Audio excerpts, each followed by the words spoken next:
Good day, everyone. Welcome to the next module 9B.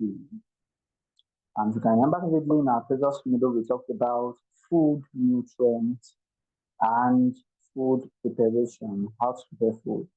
And we discussed varieties of things, we discussed the nutrients we get from foods, and what type of foods can we get these nutrients, discussing vitamins, proteins, carbohydrates, fat, discussed even water. And we discussed also the daily servings for each of these nutrients. And we talked about how to, the equipment used for meal preparation. We talked about how to involve our patients in meal planning. And finally, we ended that module with the factors that affect our patient's appetite as home health aides, what we need to do as to our observation, documentation, and planning. So today we are moving to module 9B, which is modified diet.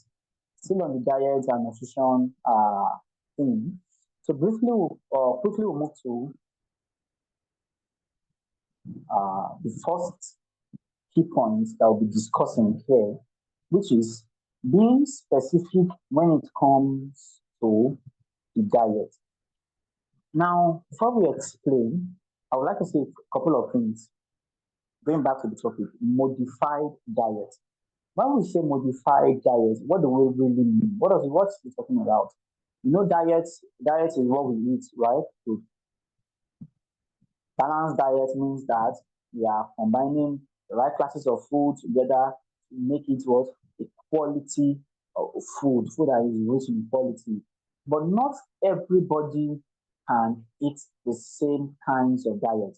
So modified diet comes in when some things need to be reduced for some certain persons due to the fact either health issues or age-related issues. Some dietary nutrients are required less for some people, while for some people they are required more. So all these things bring about modification in diet. So now talking about being specific when it comes to diet, some patients may require a modified diet due to a health condition or diseases or maybe problems with chewing or problems with swallowing or even choking. Now sometimes certain medications may even interact with certain foods. There is something in pharmacology called food to drug interaction, food drug to food interaction, yeah, then drug to disease interaction, and drug to drug interaction. Now, I'm being specific about drug and food. Now, there are some food that may interact with some certain drugs. So, as a result of this, a patient may need to have more or less of a certain food while on the medication. Some food enhances the effect of the drug, while some reduces the effect of the drug. So modified diets are changes made in a particular nutrient or the texture of the food. And these diets are most times ordered by a physician. A registered dietitian will often be involved also in planning the patient's diet in these cases. And the patient may need to have more or less a certain nutrient. For example, they may have an order to eat foods low in potassium. If they have kidney disease or low in sodium, if they have heart failure. Now we see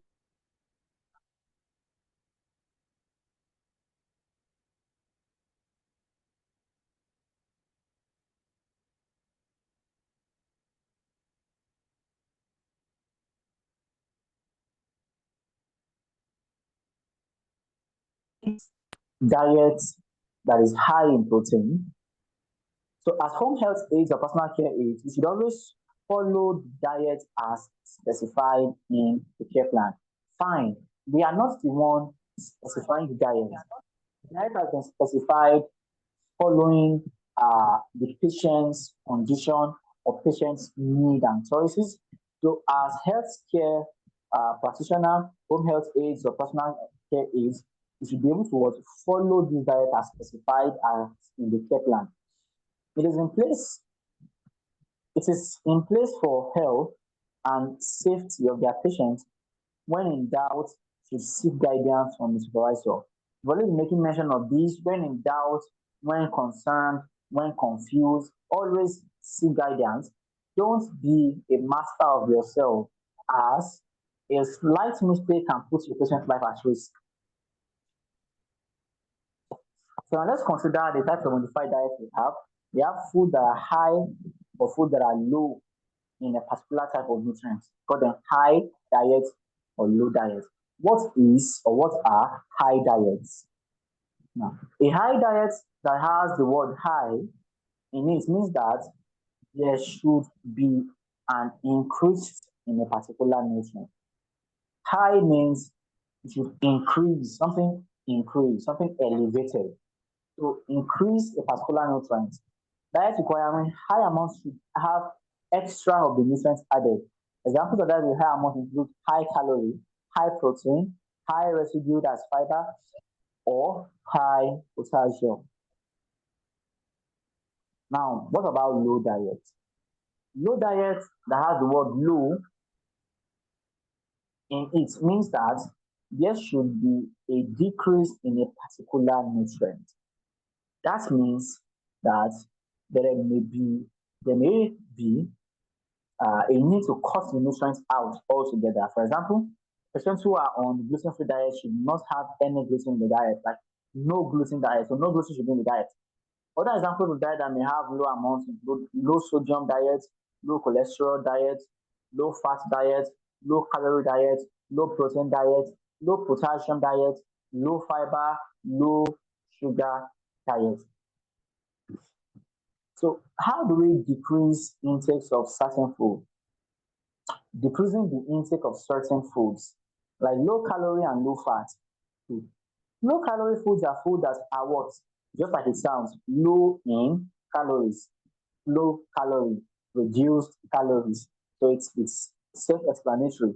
Foods that may be labeled as reduced calorie or low calorie or light. Generally, these foods have fewer calories than another product of the same type.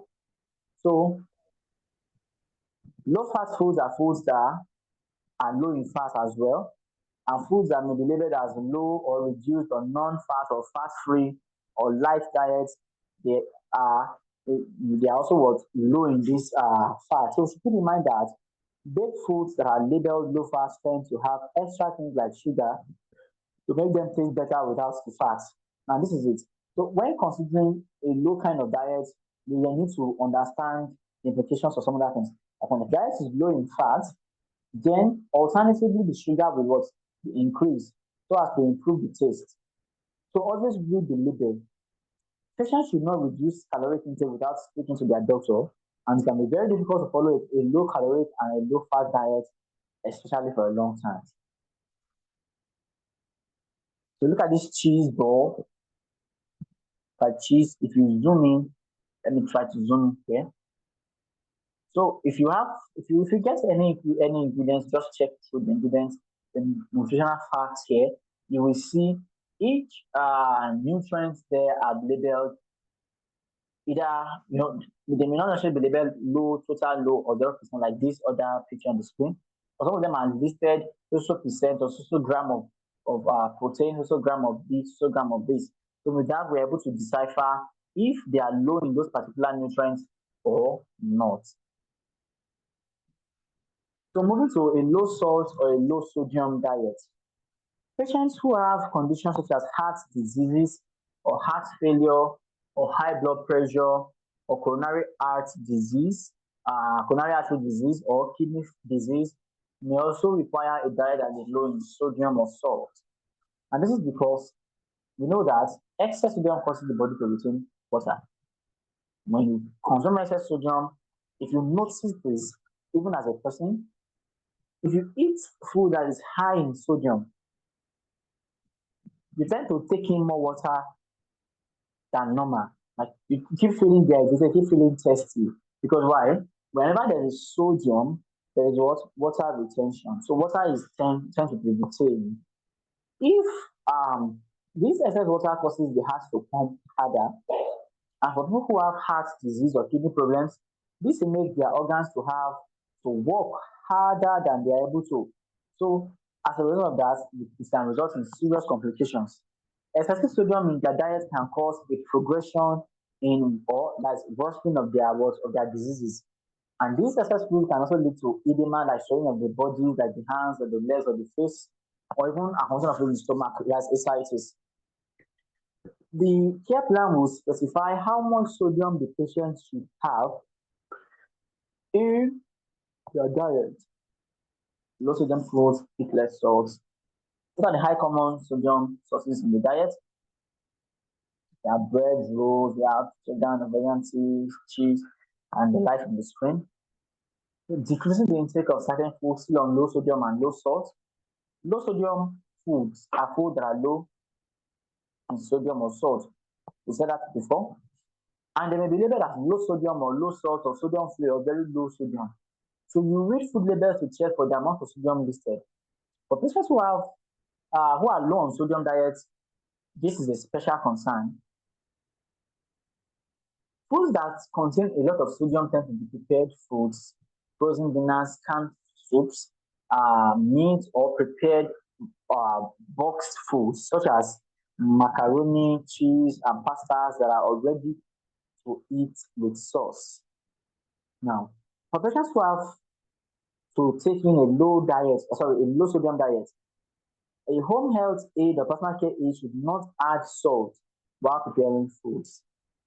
Don't even add salt because most food contains natural sodium. So don't even add salt when cooking. Offer herbs, spices, and lemon or lime zest to improve the flavor of the food for these patients.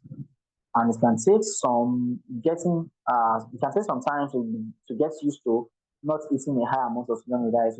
Most of us we are so used to using sodium, like the seasoning cubes to make it up have a lot of high sodium, and even the normal sodium is able to the salt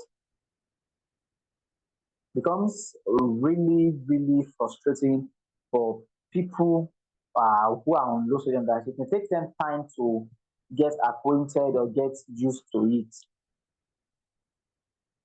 Here are some tips for home health aids or personal care aids to help people who have to be on a low diet.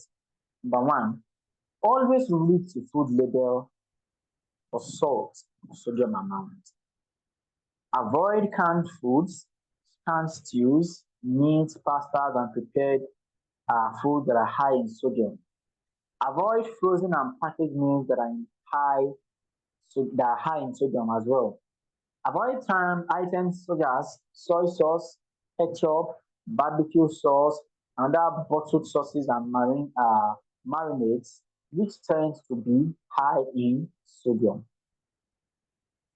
Don't add salt to food during food preparation. Use herbs, mustard, pepper, onion, garlic, and other spices the patient enjoys to flavor the food. Salt substitutes can often be used to add flavor to food. Check with the care plan the patient can have a salt substitute as these often have extra nutrients such as potassium that patients with kidney diseases need to avoid. So decreasing the intake of certain foods on that, we are moving to the next point, which is a sugar-free or no sugar added.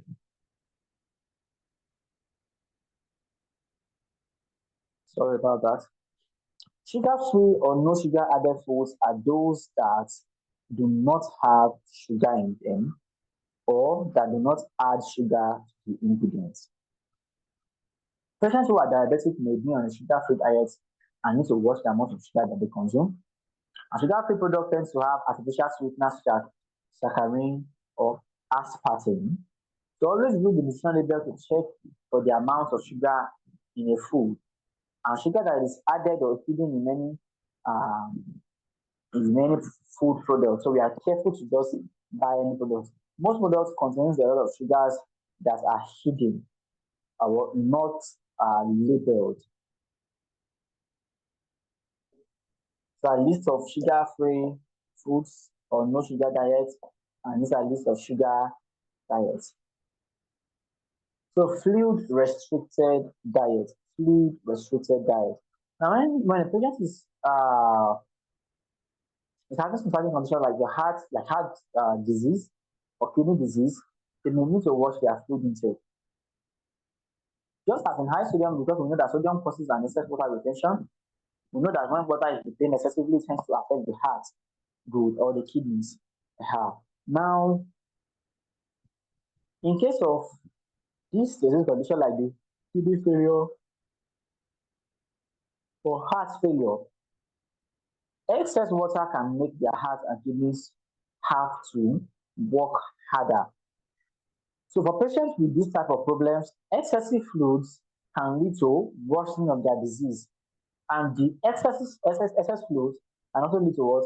Edema, that is swelling in their body, either their hands or their legs. When this is there, we call it pedal edema. So all this type of edema can occur. Now, here are some things for home health aids or personal care aids to help people who have restricted fluids diet.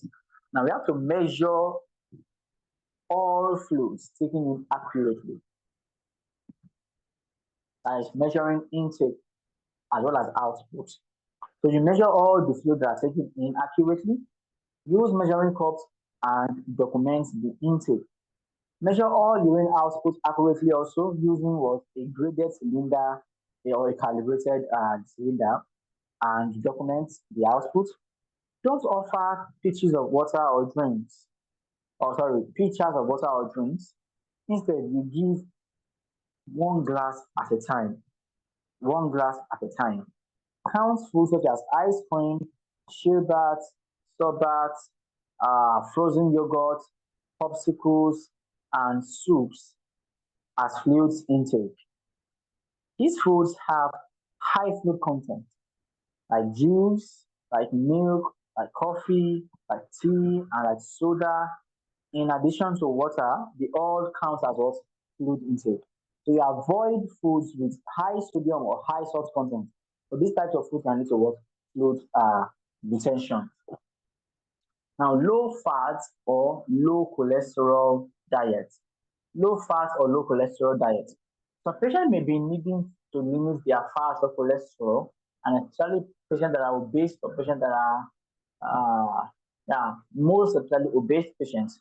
People with heart disease too, people with high cholesterol levels, people with gallbladder disease, liver disease, some digestive problems also may have to limit as much fat or as much cholesterol as they have in their diets.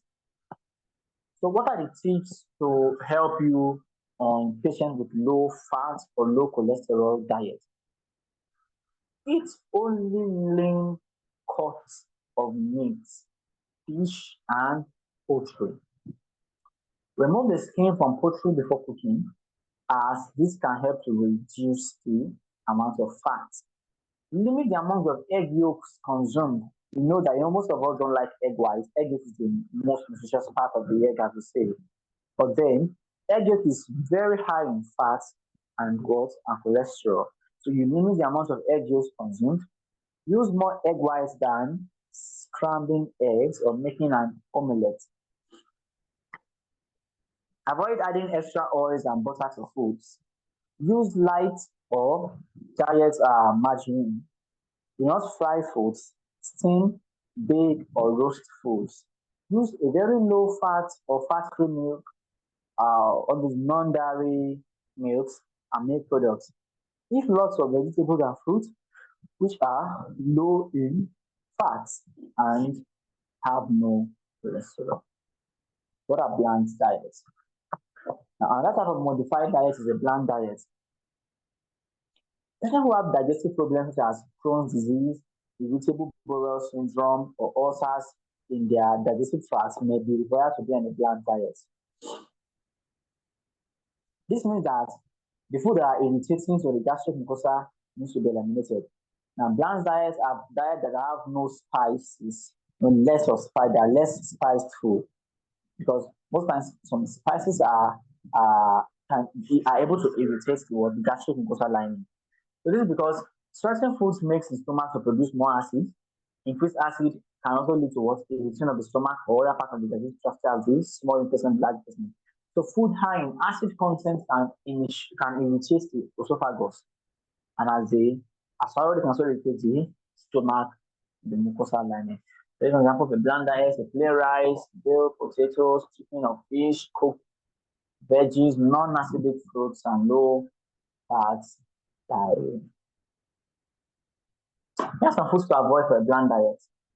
Alcohol, avoid it. Caffeine, like the tea, the cola, the coffee, avoid it. Spices like pepper. Pepper is a great stimulant. Chili pepper, cayenne pepper, whatever pepper, avoid it. Citrus fruits and juices like the orange, the grape, the lemon, the lime, you also what? You avoid it. Now, gluten-free diet. Some people may be required to be on a gluten-free diet. Now, they may have digestive problems such as maybe celiac disease. And celiac disease is an autoimmune disorder in which ingestion of gluten leads to damage to the small intestine. So eating gluten leads towards damage on the villi, which are the finger-like projections lining the small intestine. And these villi are important to help us to absorb what nutrients. If we understand the anatomy of the small intestine, we understand that every food that we eat gets absorbed as the microvilli of the small intestine. So if gluten foods in some condition like celiac disease destroys the microvilli of the small intestines, what happens? It is more wise for the patient to avoid them. So these villi are important to help us to absorb nutrients, and when they are damaged, malabsorptions can occur. When something is malabsorbing, means it is not absorbing as it ought to, so difficulty in absorbing nutrients. This can lead to many health problems, and other people may just prefer to be on a gluten-free diet. And here are the examples of a gluten-free diet. So we are going to list out foods to avoid when we are on the gluten-free diet or our patient is on a gluten-free diet. Foods like wheat, like having bread, baked foods, or crackers, or tortillas, or soups, or cereals, or sauces, and salads, dressing, and rice. We have barley, found in malts, found in colorings, found in soups and beer. We have rye, found in bread, cereals, and rye beer. Then here are the list of items person on the job can have. So what can a gluten-free diet consume? Can consume fruit, consume vegetables, can consume meat or poultry and fish, can consume beans, legumes and peas, can consume milk and milk products, can consume rice, cornmeal, soy, potatoes, quinoa, tapioca, and juicy soda or sports drinks. All these things can be consumed by patients who is placed on a gluten-free diet. So increasing the intake of certain foods. Now we're going to talk about foods that are to be decreased. Decreased sugar, decreased sodium, decreased potassium, decreased fluid diet, gluten-free diet, bland diet. All these are low, low, low, low, low. Now we are coming to high diet, increasing the intake of certain foods. The first type of food modification in this sense is what high protein or high calorie. A patient who require a high protein or a high calorie diet, an extra amount of protein or calories will be added to their diet. Patients on these types of diets may need extra calories or extra proteins to help promote healing or weight gain if they are malnourished. It is best to provide snacks throughout the day or smaller meals in order to increase the amount of calories or protein in the diet rather than to serve larger meals with a larger amount of food. Small, reasonable, and quality food is better than a large, unreasonable amount of food. So here are some suggestions for home health aids or personal care aids that we can follow to increase calorie intake or protein intake for our patients. One is to add cheese slices to sandwich, eggs, and fruits desserts. Grate cheese and add to soups, sauces, casseroles, mashed potatoes, rice, pasta, or cooked meats with meatloaf. Use milk instead of water while preparing foods such as hot cocoa, pudding, or hot cereal. Add cream sauces made with milk to vegetables and pasta. We also add a tablespoon of non-fat dry powdered milk to regular milk, or even mashed potatoes or cream soups. Use nutritional drinks or shakes, such as drinks that have added nutrients or calories to supplement intakes as directed by the care plan. Make milkshakes with ice creams. Use yogurt with fruits and milk to make fruit smooth. Then add chopped or sliced eggs to salads, sandwich, vegetables, and casseroles. Add extra egg yolk to scrambled eggs, omelets, pancakes, or French toast. You serve hard boiled or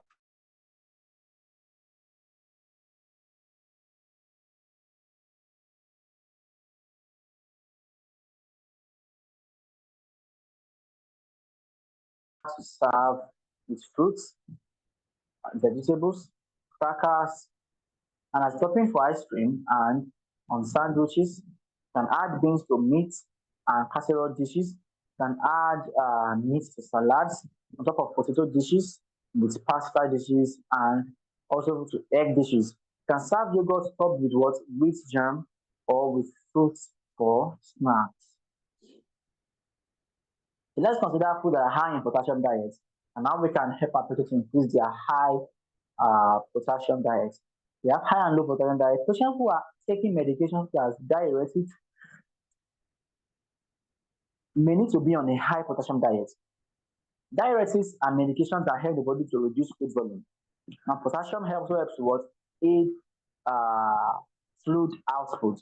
So many people who take diuretics to help lower blood pressure, or if they have heart disease, they help the heart to work less hard, as diuretics help to remove water from the body. And some diuretics also remove potassium from the body. As we discussed, potassium is a necessary uh, uh, nutrient for body's healthy growth and even the heart's healthy growth. So these are examples of food that are high in potassium: banana, high in potassium; potato, the salmon, we have the natto, we have the turkey breast, we have the ground beef, and the likes. So you can check online and see food that are high in potassium, and here are food that are low in potassium: the pineapple, watermelon, cucumbers, the onions, the lemons, the pears, the strawberries, the plums, the oranges, grapes, and the likes. All those are low potassium fruits. So let's consider foods that are high in potassium listed out for more explanatory and more understanding. We have bananas, we have potatoes. Here they are high in what? Potassium. Tomatoes, dried or fresh apricots, figs, dates, or prunes. Avocados are also high potassium diet. Nuts and peanut butter, orange and orange juice, prune juice, squash, cantaloupe, honeydew, beans and lentils, dark green such as broccoli and spinach, the dark green leafy vegetables. The patient needs to avoid taking in extra potassium in their diet. Now we need to understand that some patients require high diet. In its vice versa, some patients would also require what? Low diet.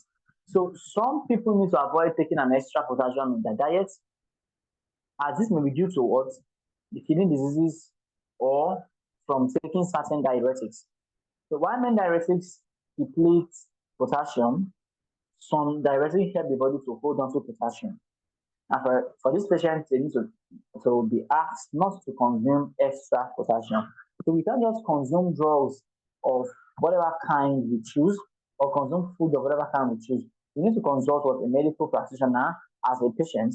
Then As home health aides that are assessing a patient, you need to be careful with their diet because not all drugs act the same. Some drugs act by depleting potassium, while some act by what? Storing potassium. So just because you're giving diuretic does not make a patient liable to start increasing potassium intake. Just as not enough potassium can lead to problems, too much of it can also lead to what? A lot of problems, such as irregular heart beating. So instead of encouraging the foods found in the high potassium list, home health aides or personal care aides should also teach patients to avoid those foods. Also, be cautious to avoid using salt substitutes which are high in potassium. Now I'm moving to the next type of diet, which is the vegetarian diet. When we say vegetarian diet, is most times a kind of controversy in the world now that a vegan diet or a meat diet, which is more healthy. But we'll get to know as we continue. So some people may be on a vegetarian diet for health, personal, or religious reasons. There are many different types of vegetarian diet which indicate what type of foods are to be avoided. We have lacto vegetarian diet and we have ovo vegetarian diet. And lacto vegetarian diet includes meat, fish, poultry, eggs. This diet allows dairy products along with fruits, vegetable nuts, seeds, grain, legumes, lentils, and peas. But ovo vegetarian diet excludes meat, fish, poultry, and dairy, but allows egg along with fruits, vegetables, nuts, seeds, grains, legumes, lentils, and peas. So vegan excludes all meat. Now, still on top of that, we talked about the lacto vegetarian, the ovo vegetarian. Now we're moving to the vegan. The vegan itself excludes all meat, all fish, all poultry, all eggs, all dairy products, any food that has these ingredients. The only food that are allowed in a vegan diet is fruits, vegetable, nuts, seeds, grains, legumes, lentils, and peas. There's also have a semi-vegetarian diet.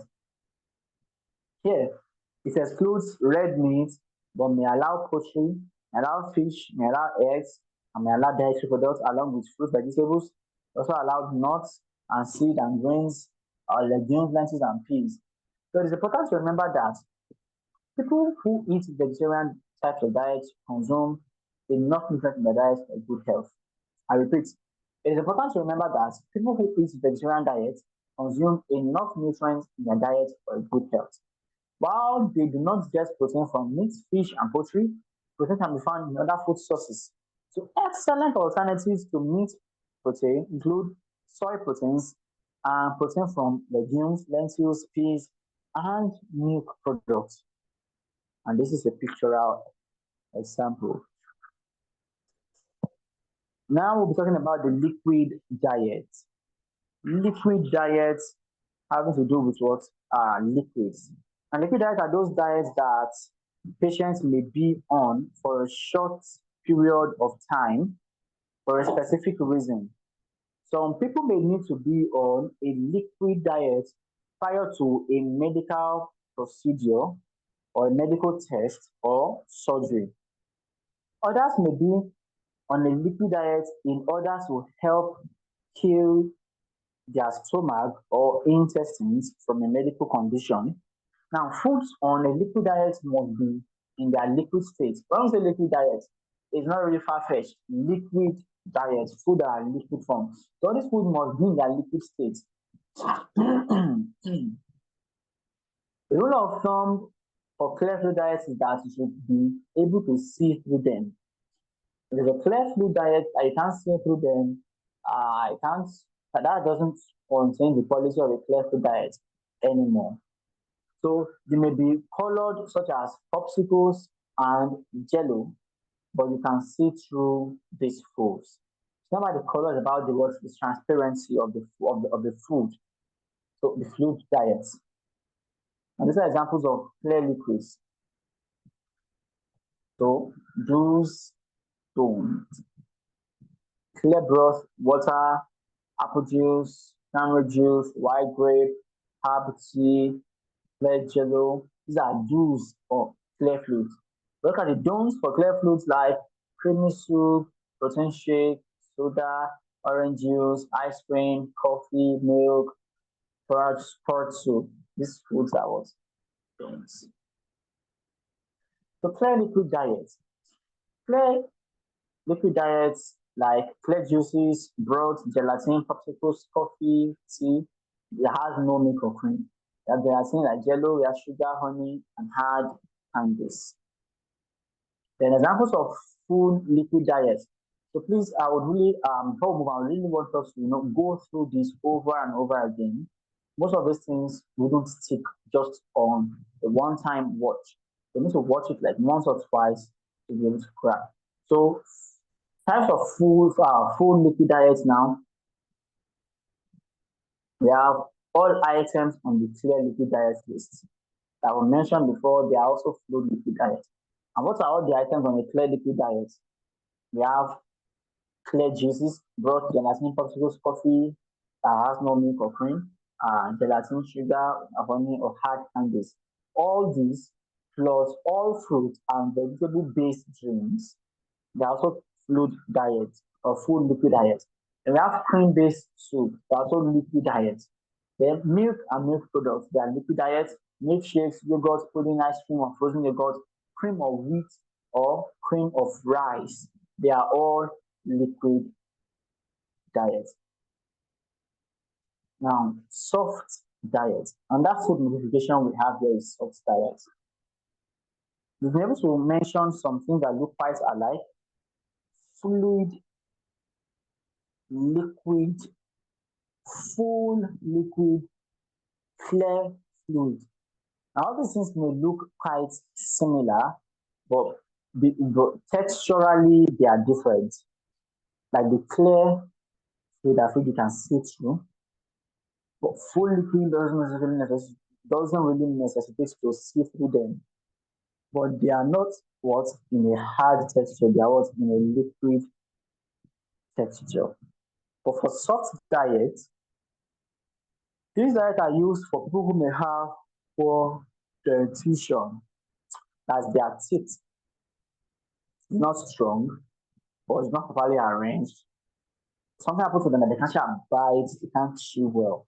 So people who are recovering from gastrointestinal surgery also can be requested to take this soft diet. And also people who have difficulty with chewing and swallowing can also take this soft diet. So when the patient is on a soft diet, the home health aides or the personal care aides must be concerned with the consistency of the diet. Soft foods require almost no chewing, and they are easy to chew and swallow. They don't even require chewing. Almost no chewing, sef. So all these raw foods and vegetables, hard to chew meat, dry foods that can really be choked on. So like such as crackers and dry toast will all be avoided. All these foods are not soft foods. They are hard and dry foods. So foods like pap, we'll talk about foods that can be taken there like pap, like there's something called asha. Is common among the northerners. These are soft foods like mashed rice. They are also very soft foods. Mashed potato, what is mashed foods? Yeah, so they are also soft type of diet. Essentially, have and the likes. So mechanically altered diet now. A mechanically altered diet is a diet which the texture of the food is changed to help the person chew or swallow. A mechanically altered diet is the type of diet that a texture of the food is changed to help the person swallow. Mechanically altered diet is given to a person who has dysphagia, and I said dysphagia in one of the lectures before is what person is swallowing. So dysphagia means difficulty in chewing or swallowing.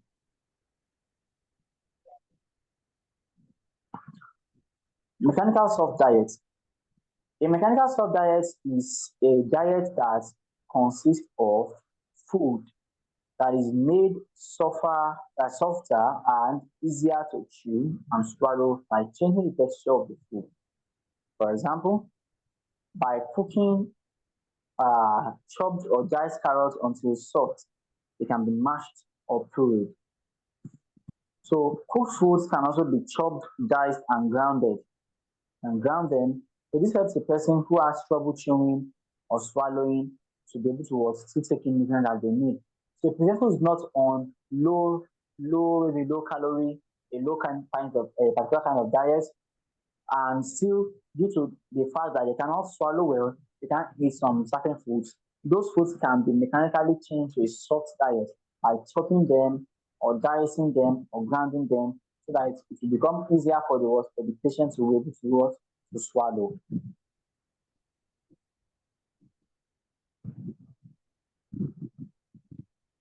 So preparing mechanically altered diets. Chopping food means what to cut into small pieces. Of course, I believe you know what it means to chop. So we chop food, chopping. So you cut them down to small pieces, like food about 1.5 inch in size. And this food size will be about the size of an cooked elbow of macaroni. The foods can be chopped by using a sharp knife on a cutting board. Then grinding food means what?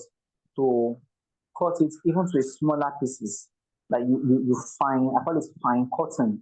You fine cut it very small pieces, like 1/4 inch or less. So this would be the size of a grain of rice. As small as a grain of rice is, that's grinding. Foods can be grounded by cutting food that is chopped into even a smaller piece using a knife on a cutting board.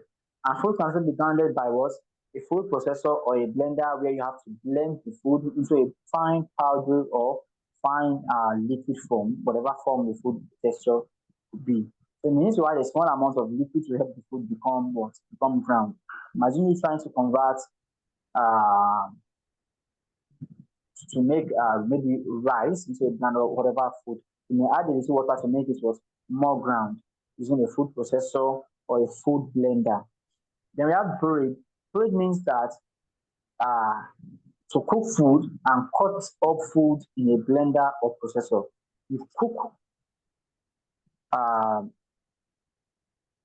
cooked food into a what? A blender or a processor while adding some liquid in order to make it into a baby food like consistency. So foods can also be pureed by pushing soft cooked foods through a colander or sieve with a back of a spoon. And meat, fish, poultry can be cooked, finely chopped, and then ground to puree using a food processor or a blender. So all these are part of the mechanically what soft diet. So about an ounce of liquid such as gravy like milk or water, this can be added to about 3 ounces of cooked meat to help them easily process in the blender. So sauce and gravy can also be added to help the person swallow while you giving them the food for a good taste. So cooked vegetables and fruits can also be blended and can be blended by what adding about an ounce of liquid to help them curing. So many kinds of food that many kinds of food anyway can be mechanically made into what a pure diet, grounded diet, soft diet, or chopped diet, like chopping. So all these are mechanically making the food of a kind of a soft diet to aid what patient's consumption. Always cook food such as meat prior to grinding or peeling. Do not mix food in the blender. So blend your meat, grains, vegetables, and fruits separately. Keep them separated on the serving plate just as you would for any other diet. The seasoning, sauces, gravy, spices, and herbs can be added for flavor unless the care plan states otherwise. So giving respect back, as much as we are helping the patient, we are paying respect back to the work, the care plan. We never do a thing without going back of the care plan. So except the care plan states otherwise, seasoning, sauces, gravy, spices, and herbs can be added for flavor to flavor the food, unless care plan says otherwise. that is maybe when the patient's condition is contraindicated to this type of seasoning or sauces. The empiric diet now a diet that is a pure diet is consists of food that is cooked and then chopped, like I mentioned earlier, by a blender or a food processor, or ground into a thick paste that is the consistency of a baby food or mashed potato. So in this type of food feeding, chewing is not really required because why? The foods are not chewable. Fine. There's no way we put something in our mouth without grinding our teeth. It's very common. You cannot put something in your mouth without grinding your teeth. But then these foods are not really chewable because they are already made into a paste, a baby form like. And babies, we know that babies don't have the ability to chew food as well. So no chewing is required in these kinds of diets. So let's look at the mechanically soft diet food suggestions. Mechanically soft diet food suggestions. Now, soft, moist ground or finely diced meat, poultry fish, poultry other fish, or meatloaf. All these are what mechanically soft food suggestions so they can be mechanically made soft. Then egg salad, tuna salad, chicken salad, avoid adding chopped onions or celery. Then sloppy joe without the bun, have chili, and make sure that the pieces are cut or diced. Then we have cottage cheese, scrambled or soft cooked eggs, moist macaroni, and cheese or small pastas. All these are also part of what mechanically soft diet food suggestions. We also have banana and cut into small pieces. We have soft canned or cooked, chopped or diced fruits like and you avoid seeds and skins. Then we have pancakes or French toast with syrup. You can cut them into small pieces. We have hot cooked cereal, hot cooked, no, very cooked cereals. We have apple sauce. We have soft cooked, cut up vegetables. We have yogurt. We have pudding or custard. We have jello. We have ice cream. We have frozen yogurt. We have cream or broth based on soups as taken according to what Shetland. I repeat, some of these things I'm listing here may not be a stick once kind of features. You have to go over them one or two more times to really get the type of understanding. So what are the foods to avoid? Foods to avoid. Dry and tough meats. You can't give dry and tough meats to those who have chewing difficulties or to those who require a soft diet.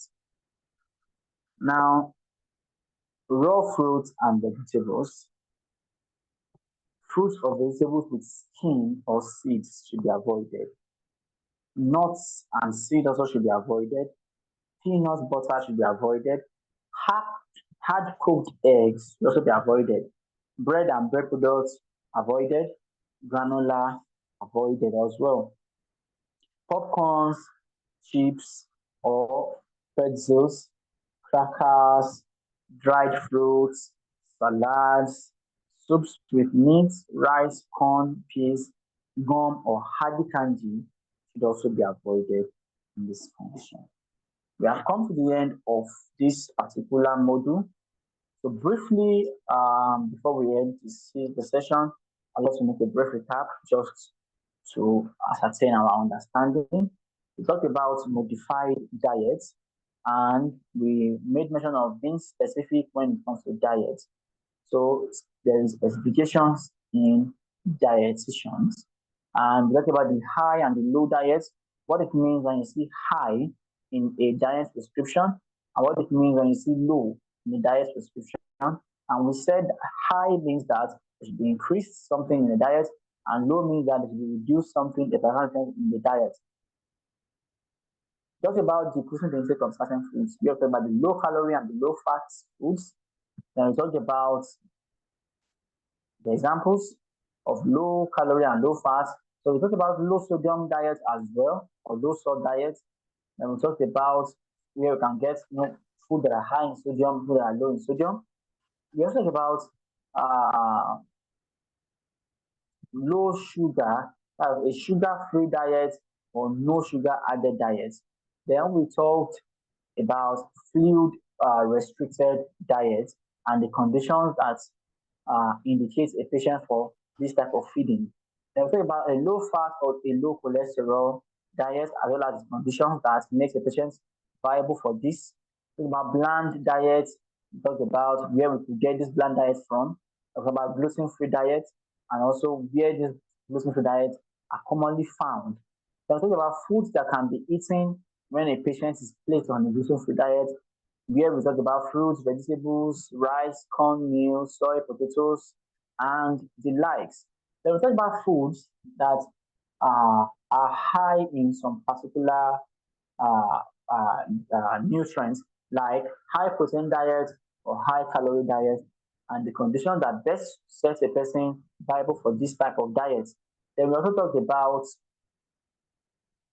high and low potassium diets. When can a patient take high potassium diet, and when can a patient take a low potassium diet? And what are the types of food that contains high potassium and food that contains what? Low potassium. Then we were able to understand the vegetarian diet, and we talked about some types of the vegetarian diet, as we have the lacto vegetarian that excludes some meat, fish, poultry, eggs, or allows dietary products along with fruits. We talked about the ovo vegetarian diet that excludes meat, fish, poultry, and dairy, but allows egg along with fruits. Then we talked about the vegan that excludes all meat, all poultry, all eggs, and all dairy products, only giving respect to what? Fruits, vegetables, nuts, seed, grains, legumes, lentils, and peas. They have the semi-vegetarian that exclude red meat but allows poultry, fish, eggs, and dairy products, and as long as what vegetable products. So we also understand that we are also made us understand that the most healthy form of food consumed in between a vegetarian diet and a meat diet is what? The vegetarian diet. It is more healthy. Why? Because there are a lot more of varieties of where we can get what our protein from, even in a more healthy form than meat and fishes. So, so for patient who would require what alternative for what for meat protein should go for soy protein or legumes or lentils or peas or even meat products. Then we talked about liquid diet. And that liquid diet, we're able to understand that we have clear liquid diet, then we have full liquid diet, and we now move to the salt diet. And the salt diet, we're able to understand patients that are indicated for salt diet as people that cannot chew well, who have problem with their dentition, or cannot really swallow properly. Then we said some foods can be mechanically altered into a soft diet, or people who have dysphagia, and we talked about how to prepare the mechanically altered diet into a chopping form or sizes, into a grounded sizes, or into a pureed sizes or form. Finally, we listed most mechanically sub diet food suggestions, and we ended it with foods to avoid, and talked about the crackers, the dried fruits, the salads, soup with meats, the gum, the hardy, or the hard candy. We have come to the end of the module. Thank you for your time. Thank you for your listening. Have a wonderful day.